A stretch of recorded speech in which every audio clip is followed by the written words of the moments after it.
আমাৰ কিমানজন বাইদেউ ভণ্টিয়ে গেছ চিলিণ্ডাৰ পালে, চুলা পালে, হাত উঠাই দিয়কচোন।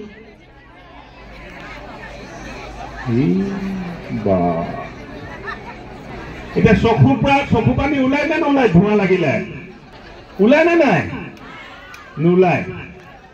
যিসকলে এতিয়ালৈ গেছ চিলিণ্ডাৰ আৰু চুলা পোৱা নাই, ইয়াত এটা কাউণ্টাৰ আছে, আৰু কাউণ্টাৰ নাই যদি ডিচি সাহেবে ব্যৱস্থা কৰিব। এই কাউণ্টাৰত আজি আপোনালোকে নিজৰ নামটো ৰেজিষ্টাৰ কৰি দিয়ক, আৰু নহলে গেছ এজেঞ্চিয়ে কৰিব পাৰে। ওচৰত কোন গেছ এজেঞ্চি আছে মাতি দিলে হ'ল।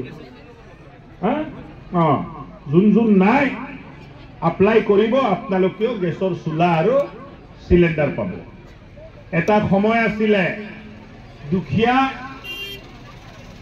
আমাৰ দুখীয়া বাইদেউ আৰু ভণ্টিহঁতে খৰিত যেতিয়া ভাত বনাইছিল, বাৰিষাৰ সময়ত শুকান খৰি নাপায়, জ্বলালে কি ওলাইছিল?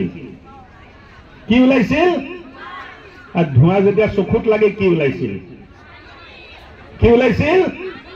পানী।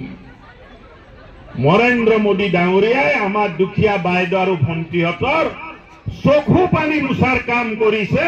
তেখেতে গেছ চিলিণ্ডাৰ দি আৰু আমাৰ দুখীয়া বাইদেউ ভণ্টিহঁতৰ চকু পানী নোলায়, ধোঁৱা লাগিব নালাগে, চকু বেয়া হ'ব নালাগে, এই ব্যৱস্থাটো মোদী ডাঙৰীয়াই কৰিছে।